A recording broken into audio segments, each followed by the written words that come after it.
tu día con la información más relevante, el análisis de los expertos y los comentarios de quienes forman parte de la noticia.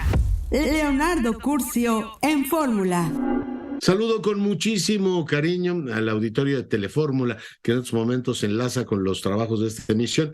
Por supuesto, agradezco a quienes nos siguen a través de la radio y a través de la internet, a quienes nos han seguido a lo largo de todo el año. Es el último programa y quiero, por supuesto, el día de hoy recordar a don Rogelio Azcárraga, una figura tutelar, un hombre inspirador y gratísimo, que ya no está entre nosotros, pero de mil maneras se hace presente en esta casa. Mando un abrazo a toda su familia, especial a Jaime Azcárraga, nuestro presidente y director general, que con liderazgo mantiene ciertamente esta casa en la cumbre de lo que es la combinación de internet, televisión y radio. No hay empresa mediática en este país que tenga una combinación tan afortunada como la de Grupo Fórmula. Un saludo pues a Jaime Azcárraga, mando a los vicepresidentes Herrerías, Alcántara, un abrazo y mi gratitud por todo su apoyo. A Mario Ávila, agradezco a mi compañera Sandra Martínez, ella es la productora general de este programa y bueno, todos los días hace posible que esto ocurra. Por supuesto, también a mis compañeras Estela Juárez, Sacid Quisaimán, Uriel Islas, Nora Sandoval, ella es la responsable de que tengamos la música de calidad que tenemos todos los días, a Miguel Benítez, a Isaac, que me asisten en esta cabina alterna, Francisco Huerta, Estefania Lara, a Carmen Gutiérrez, a Gabriela Castro, a Mariana Pérez, a Inés Torres, a Carlos González, Agustín Martínez, Axel Flores, Gustavo Martínez, Cecilia Durán, Enrique González, todos ellos integrantes del equipo del staff y producción. Sin ellos, pues sería imposible tener la transmisión todos, absolutamente todos los días del año, que es nuestro compromiso con usted. Y además agradezco a mis compañeros que nos enriquecen con sus reflexiones, que nos enriquecen todas las semanas con sus apuntes sobre la realidad nacional. La doctora Domínguez Barbosa, Andrea, muchísimas gracias. De su mano hemos aprendido a lo largo de esta pandemia, larga pandemia, un montón de cosas. A la talentosísima Edna Jaime, experta en políticas públicas, todos los martes nos ilustra, por supuesto, con su sapiencia, la combinación que tenemos en el ámbito de transparencia con la doctora María Marván y Eduardo Borges, mi gratitud con ambos. Enrique de la Madrid, todas las semanas comparte con usted una reflexión sobre cómo va México y cómo va el mundo. Nuestra pausa musical tan gustada con Javier Lozano. Mi querido Javier, muchas gracias. Todos los lunes el presidente de Coparmex nos comparte una reflexión de cómo ve el sector privado la agenda nacional. Salomón Chertorivsky todos los lunes también hace una participación con su comentario. Y por supuesto, dos colaboraciones institucionales que para mí son muy valiosas. Una es Comexi, que es el Consejo Mexicano que reflexiona sobre los temas externos, y la otra que estrenamos este año para que usted conozca a las mentes mejor amuebladas de este país, que es el Colegio Nacional. Hemos aprendido muchísimo de todas y todos los sabios. Agradezco mucho a mi compañero Jaime Núñez, que en mi ausencia me ha sustituido en varias ocasiones. Además es un gran amigo de este espacio. Y a usted particularmente, que nos acompaña todos los días, que nos manda sus correos electrónicos, sus puntos de vista. Le deseo que tenga un fin de año espléndido y pues como le decía, el año 23 estaremos todos al pie del cañón con toda la información, con su compañía, platicando lo que ocurre en México y el mundo. Me permite que hagamos una breve pausa, regresamos en un instante. @Leonardo Curcio, abriendo la conversación. Dameraz, adelante. Aún con la emergencia de salud por COVID-19, el mundo enfrentó durante 2022 brotes de otros padecimientos que pudieron ser prevenibles con vacunación, como la poliomielitis, o su presencia abarcó más de las zonas de origen, como la viruela símica. México no quedó exento de algunas enfermedades. Si bien los casos, hospitalizaciones y muertes por SARS-CoV-2 disminuyeron, el país reportó contagios de viruela del mono, hepatitis infantil aguda grave, virus respiratorios y otros más. La actividad de la gripe en la subregión del norte está aumentando, como es de esperarse en esta época del año. Sin embargo, los casos parecen estar aumentando antes de lo habitual en lugares como Estados Unidos y México. Expertos señalaron otras afecciones con presencia en el país.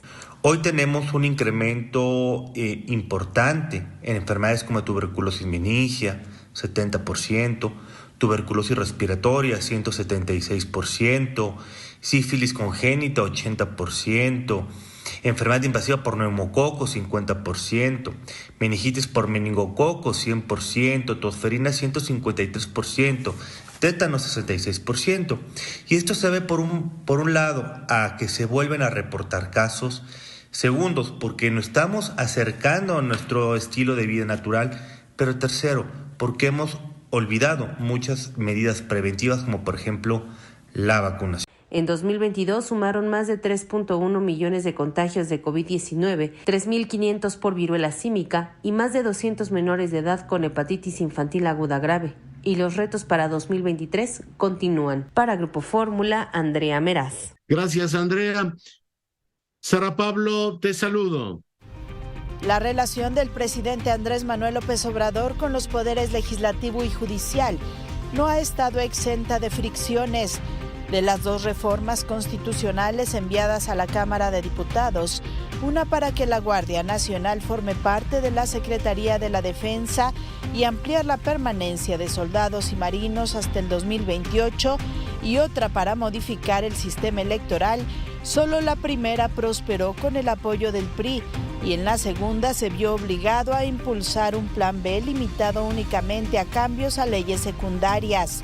Desde la conferencia mañanera en el Salón Tesorería de Palacio Nacional, una y otra vez cuestionó la actitud de los legisladores de oposición, a quienes acusó de favorecer a intereses particulares. Si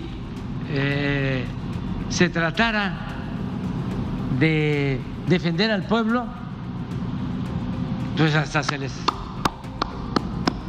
aplaude. Pero lo que están haciendo es defendiendo la corrupción.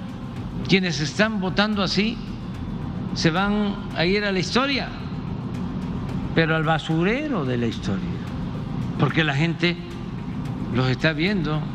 Luego se enojan cuando les dicen traidores a la patria, pero lo son. En el tema de la reforma eléctrica también se tuvo que aplicar un plan emergente, luego de que legisladores rechazaran la iniciativa de cambios constitucionales. Por un lado, se optó por modificaciones legales para que el litio sea solo explotado por el gobierno.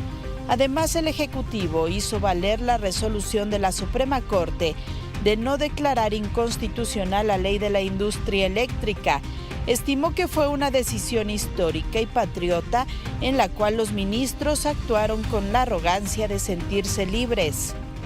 Estoy feliz. Soy muy contento con lo que se logró ayer. Se nos alivianó la carga. Ya con lo de ayer podemos sacar adelante a la Comisión Federal de Electricidad, rescatar esta empresa pública y mantener el compromiso de no aumentar el precio de la luz. Sin embargo, hubo decisiones de la Corte con las que el presidente no estuvo de acuerdo, como la resolución de no considerar la defraudación fiscal como un delito grave y por tanto no aplicar la prisión preventiva oficiosa. Esto provocó que calificara a los ministros como defensores de delincuentes de cuello blanco. 2 mujeres fueron las que votaron, 2 o 3 mujeres. Todos los demás como empleados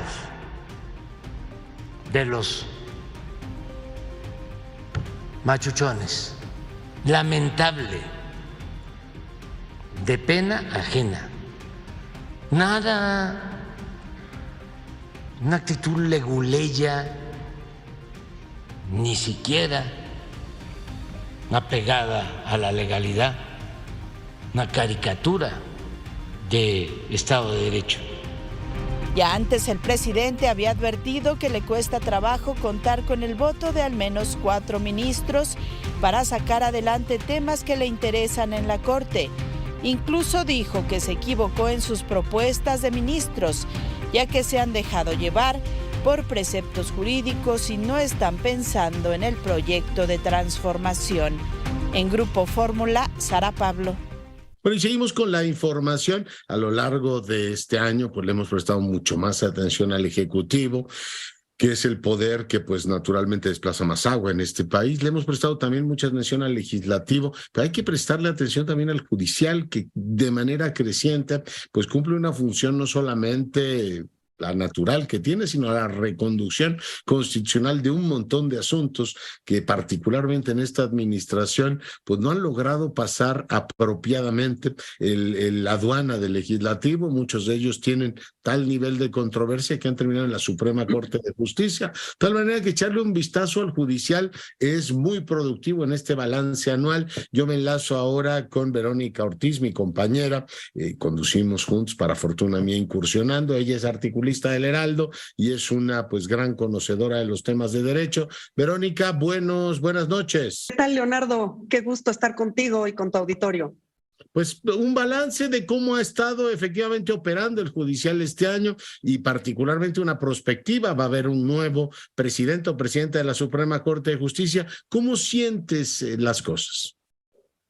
Mira, Leonardo, yo creo que estamos en una coyuntura muy importante. Tú decías al principio que nos enfocamos, pues sí, por razones obvias y también por sobre todo el protagonismo que ha tenido el Poder Ejecutivo en esta administración, en ese poder, también en el Poder Legislativo, justo porque estamos cerrando un año de intensos debates también, y hay que decirlo, pues también de páginas pues no brillantes, la verdad, lamentables en el debate legislativo y en la aprobación de ciertas reformas, pero el tercer poder, que es el tercer pilar de nuestra democracia, el Poder Judicial, también tiene un peso específico muy, muy importante y una relevancia por lo que ha sucedido no solo en este año, sino a lo largo de estos 4 años, porque hay que recordar, como bien decías, que va a haber un nuevo presidente, es decir, culmina el presidente Saldívar su periodo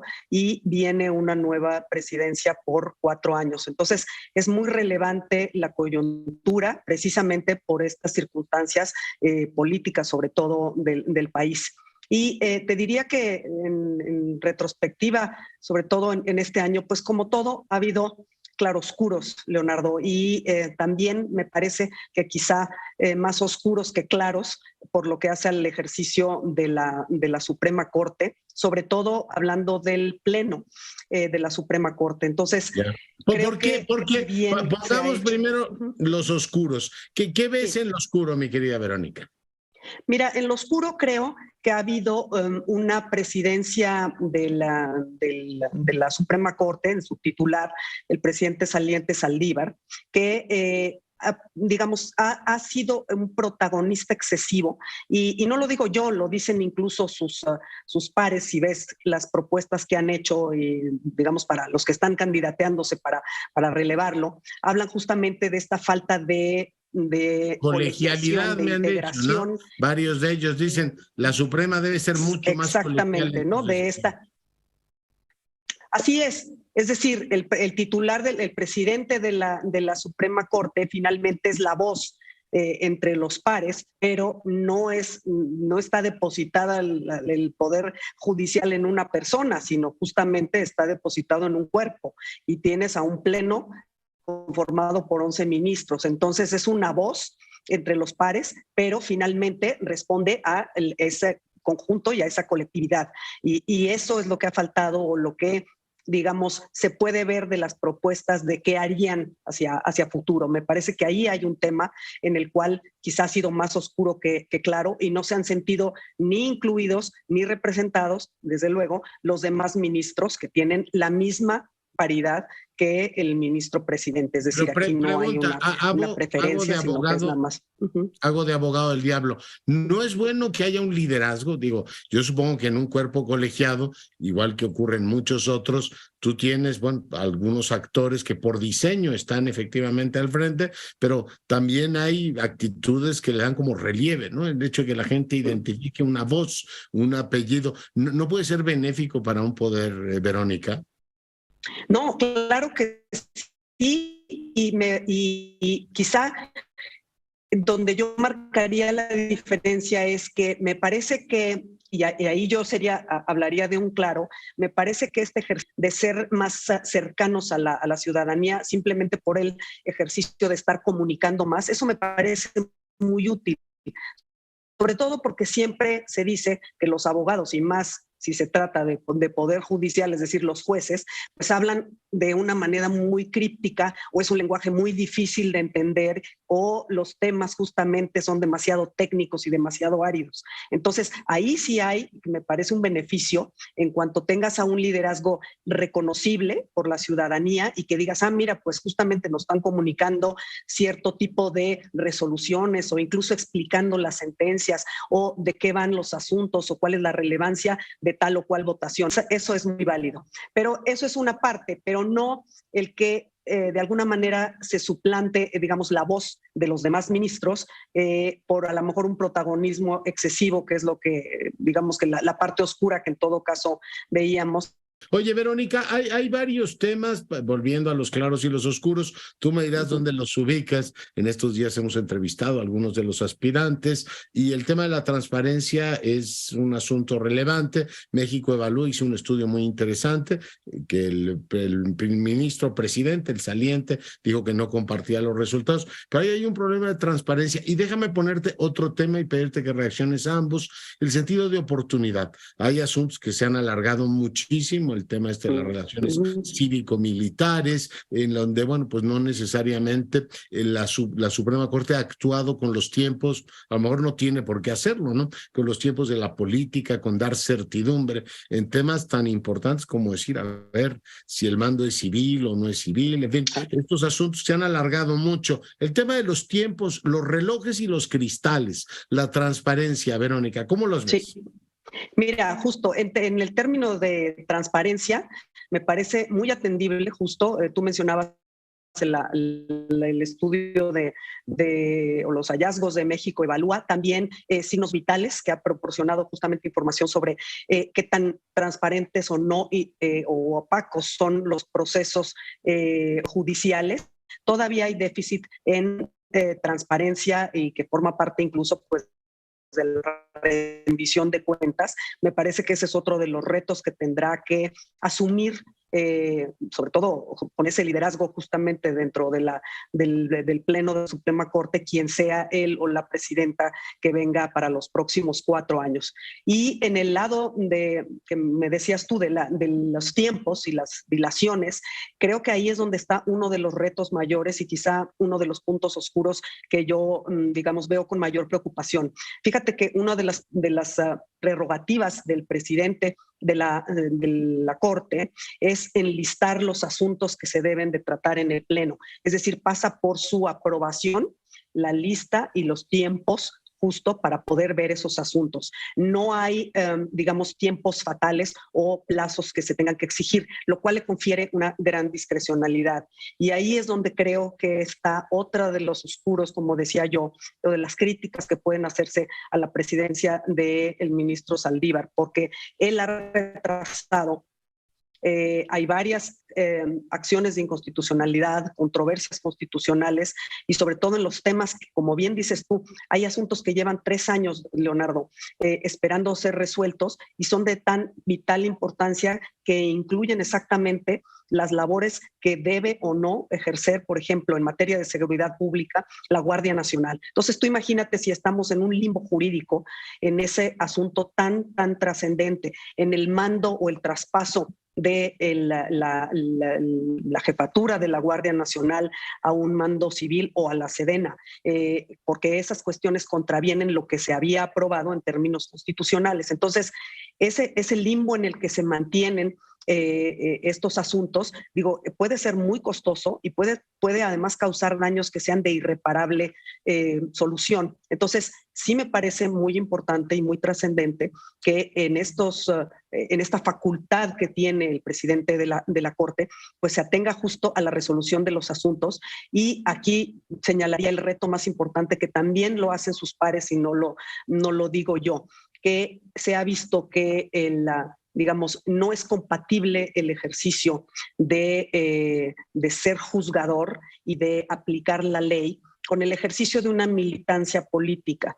Puede ser políticamente neutro, yo digo que se puede ser político y no partidista. En principio dicen los jueces, hablamos por nuestras sentencias, pero en este caso hay sentencias tan extraordinariamente complicadas y desde el punto de vista político tan eficientes o ineficientes, según se vea, como la ley eléctrica esta, que lo único que hizo fue generarnos más incertidumbre. Además la tuvieron que votar fraccionada, lo cual generó todavía pues, muchos comentarios. Probablemente sea lo correcto, lo canónico, yo eso no lo discuto, pero no es tan fácil para los mortales dar seguimiento a esto y decir, bueno, ¿qué dicen los jueces finalmente? Es un poco que sí, que no, que no, que sí. En fin, tú que le entiendes a estos temas, ¿cómo los ves?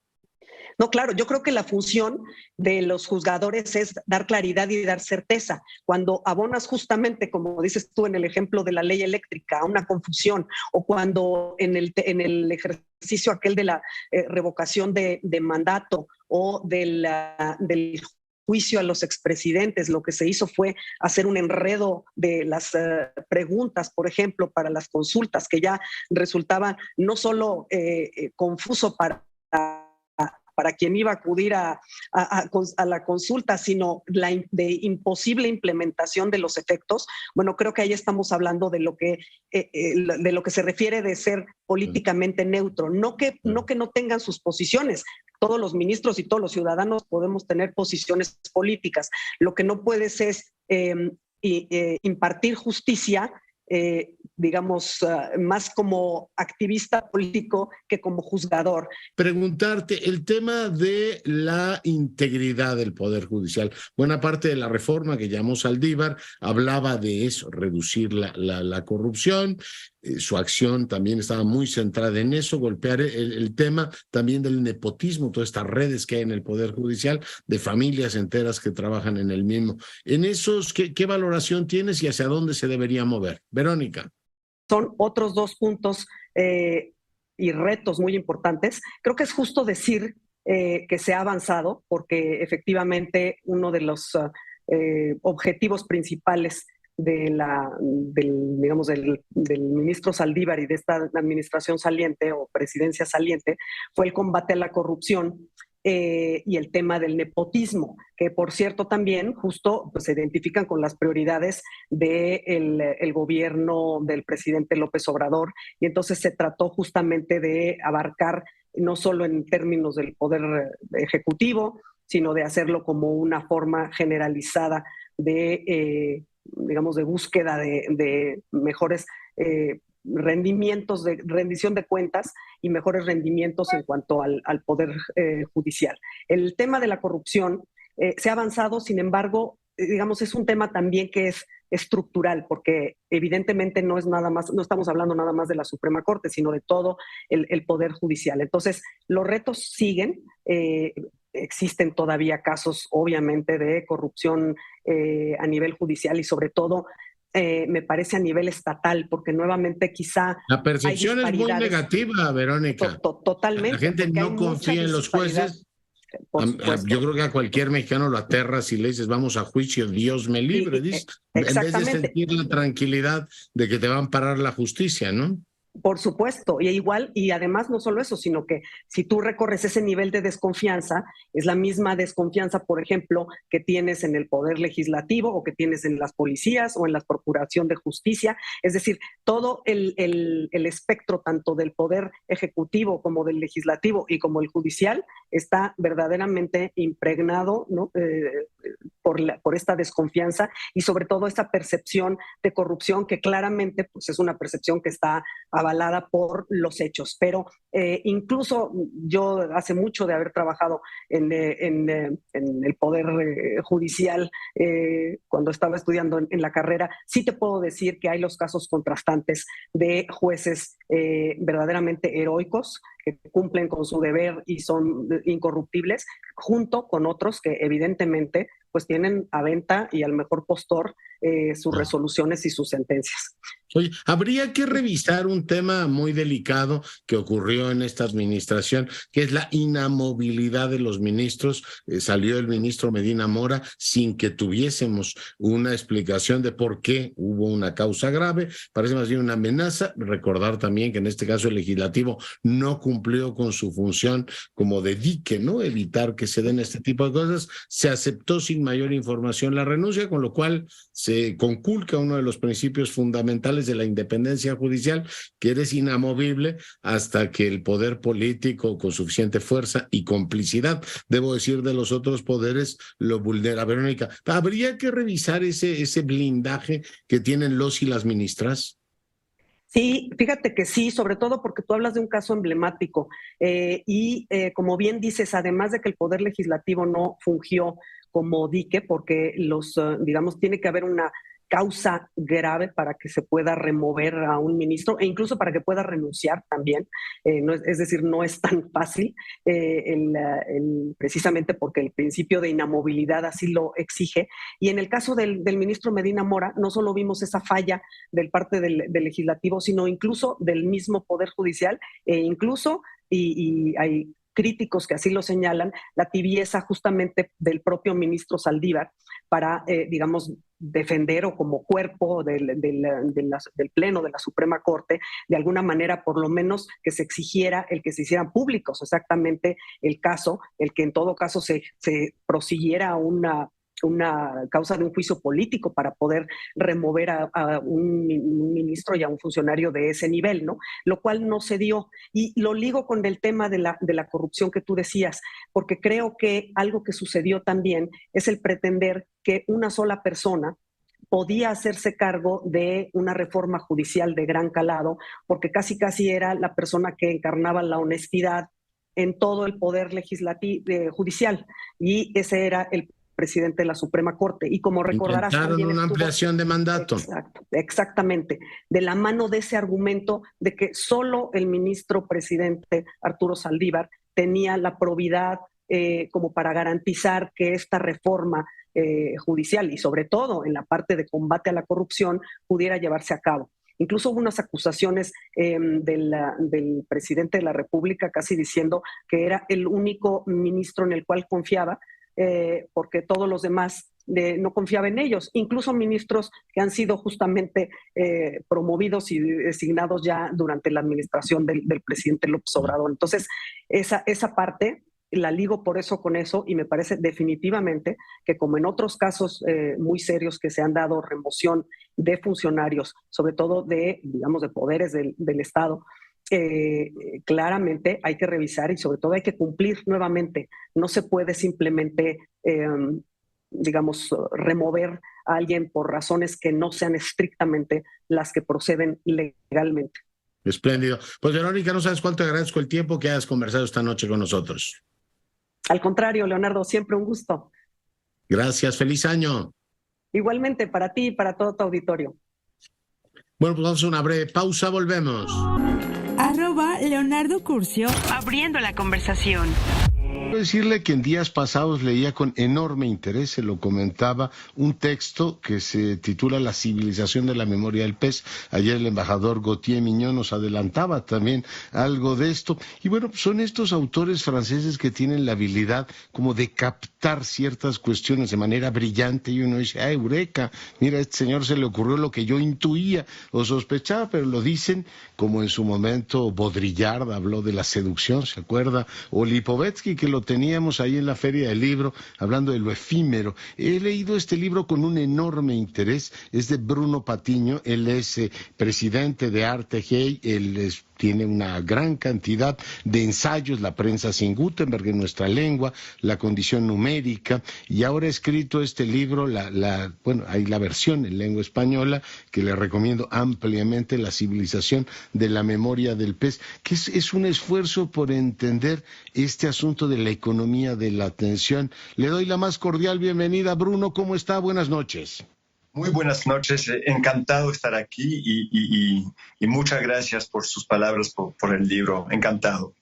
Es un libro sumamente interesante porque tenemos, bueno, ¿por qué no le cuenta al auditorio cuál es la idea central del libro? Esto de cuántos segundos se capta la atención de un pez y cuánto en esta economía digital se retiene la nuestra, Bruno. Entonces, todo eso, el libro abre sobre una anécdota, ¿no? que sucedió yo recuerdo, en un seminario organizado por Google, donde un ingeniero en realidad vino a explicarnos que el tiempo de atención de un pez rojo eran de 8 segundos. Y tomó un poco de silencio y después nos dijo, y mire usted, el tiempo de atención de la generación de los millennium que crecieron con un móvil en la mano, en realidad es de 9 segundos. Así que les falta 1 segundo para convertirse en un pez rojo.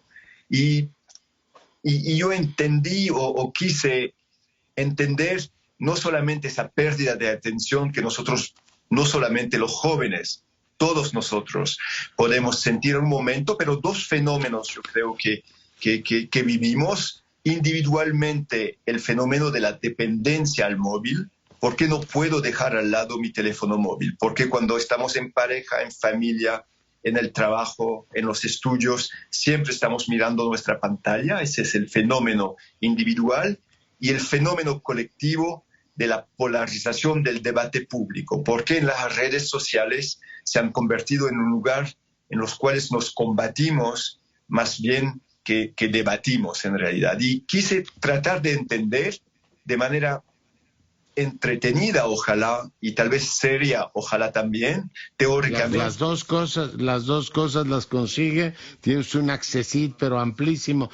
Cuando uno ve efectivamente que nos estamos convirtiendo, Bruno, en una especie de sociedad digital, de un pueblo adicto a la pantalla, parecemos una nueva especie que podría llamarse Homo sapiens ecanicus, o algo así, ¿no? Es decir, adictos a la pantalla, que a veces creíamos que nos iba a liberar. Usted habla de la utopía, que habría que pensar en recuperar. A veces teníamos la impresión de que teníamos el universo frente a nuestros ojos y resulta que ahora tenemos una especie de ojo que nos hipnotiza y nos secuestra el tiempo y la calma. Bruno. Exactamente, eso pasó. Yo cuento un poco de esa utopía, digamos, de los principios del Internet, donde pensábamos que eso iba a crear una inteligencia colectiva y también una nueva forma de economía en la cual todo se iba a compartir. Y trato de entender qué pasó. Y la explicación en realidad no es una explicación puramente tecnológica. A mí me encanta lo numérico, lo digital, los medios, por supuesto utilizo mi móvil, por supuesto estoy en las redes sociales. No, la explicación en realidad es bastante sencilla. Es, digamos, el matrimonio entre una tecnología y un modelo económico, el modelo económico de la publicidad digital, que con la conexión permanente del móvil y las redes sociales nos han convertido en esa nueva especie que usted menciona.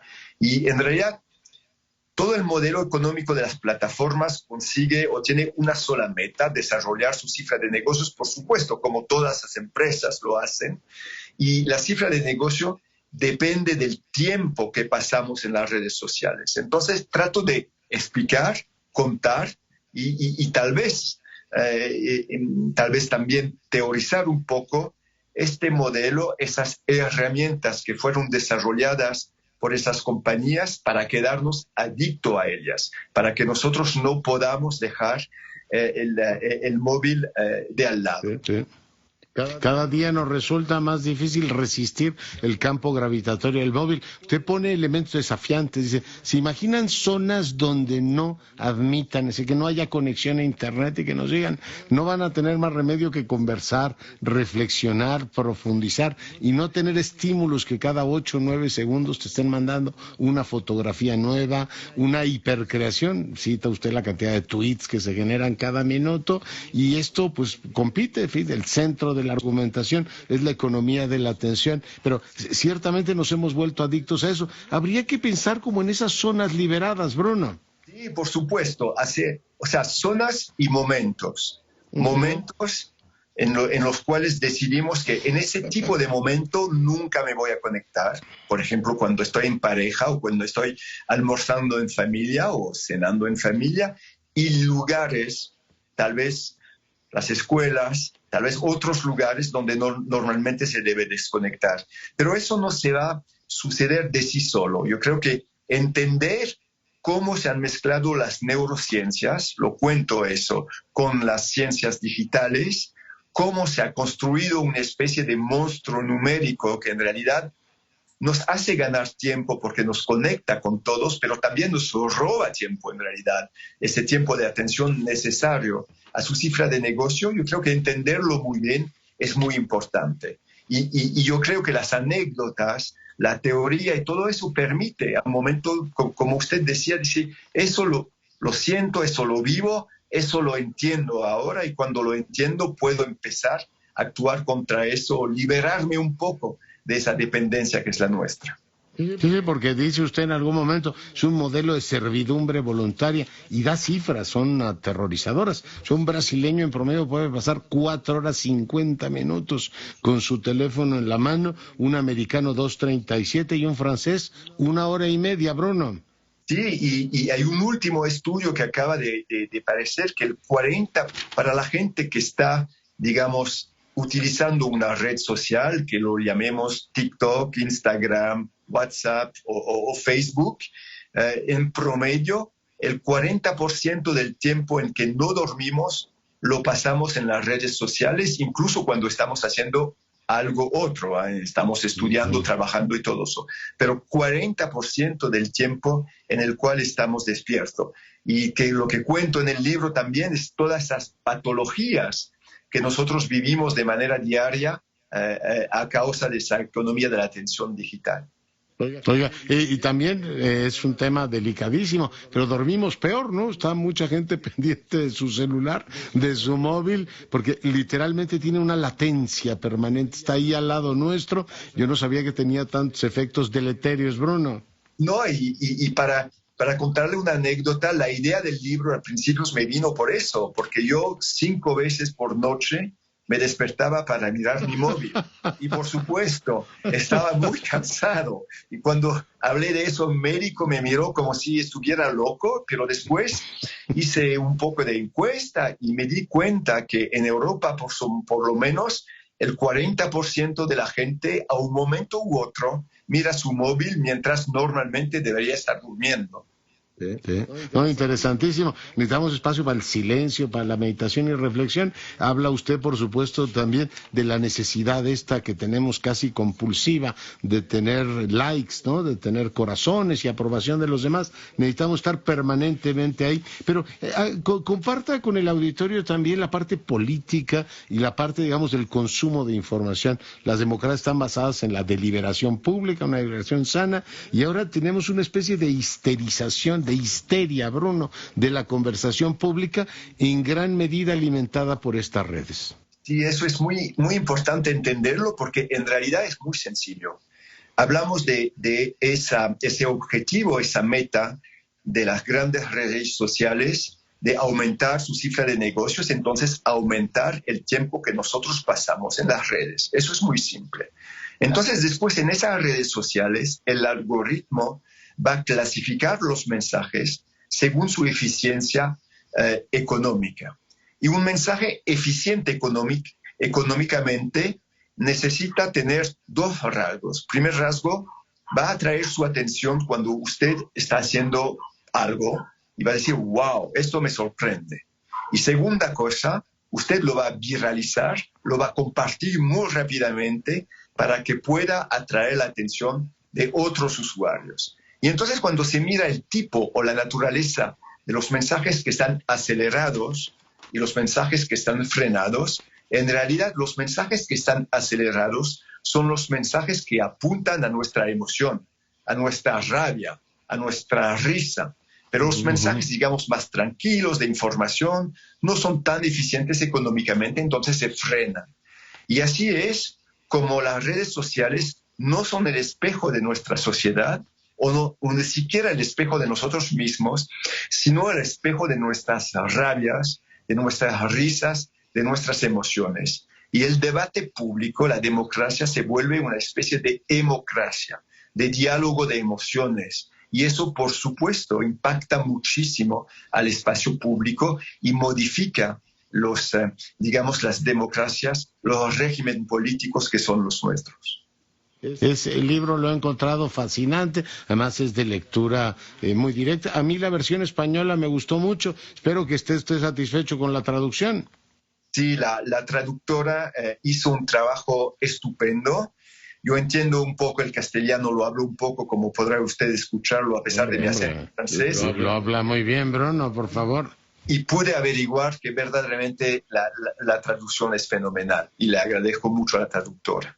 Oiga, y tiene un libro, en este caso no hay, entiendo ya traducción al español, Tempête dans le bocal, ¿no? Que es como la tempestad en un frasco, ¿no? En realidad se acaba de traducir, se llama Tempestad en la pecera, en Ediciones Alianza también. Yo creo que pronto se va a poder encontrar aquí en México y, digamos, apunta a esa economía de la atención después, digamos, de la pandemia y va un poco más allá en los asuntos políticos y soluciones. Digamos que es un poco el volumen 2. Es un libro fantástico y luminoso. Bruno, yo le agradezco mucho el tiempo, se lo recomiendo ampliamente al auditorio, está al alcance de todos, está en esta gran tradición del ensayo francés, por tanto una lectura nutricia y grata. Bruno, muchísimas gracias por el enlace. 1.000.000 de gracias. Bueno, pues llegó el momento de despedir el año y despedir el programa de hoy. Ciertamente ha sido un año pues muy intenso en todos los frentes, en el ámbito político, en el ámbito económico, en el ámbito social, en el ámbito educativo. Hemos seguido el pulso de la vida de la nación. En varias ocasiones pedimos el apoyo del grupo de signos vitales para ver cómo se mueve México.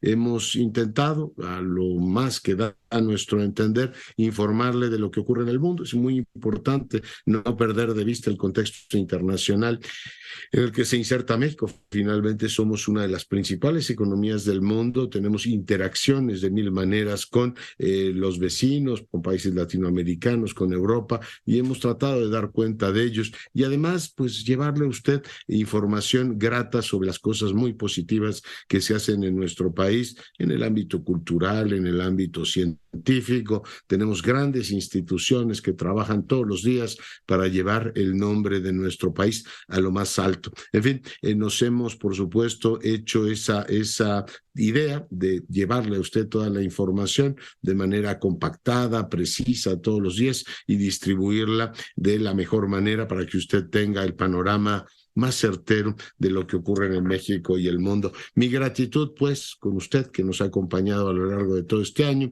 Cuídese mucho. Y como todos los días se lo digo hoy con devoción anual, sea usted rabiosamente feliz. Nos vemos el año próximo. Hola Leonardo, pues con mucho gusto de verte y de saludarte esta semana. Muy buenas noches, querido Leonardo. En esta última edición de pues una pausa musical, como todos los jueves, desde hace ya más de 4 años. Muy buenas noches, Leonardo. Muy bien, espero que todos por allá estén sanos, estén bien. Mi querido Leonardo, pues siempre contento de poder estar contigo los lunes. Encantado de saludarte a ti y al auditorio, esperando que haya salud. Leonardo, ¿cómo estás? El gusto de saludarte a ti y al auditorio, como siempre.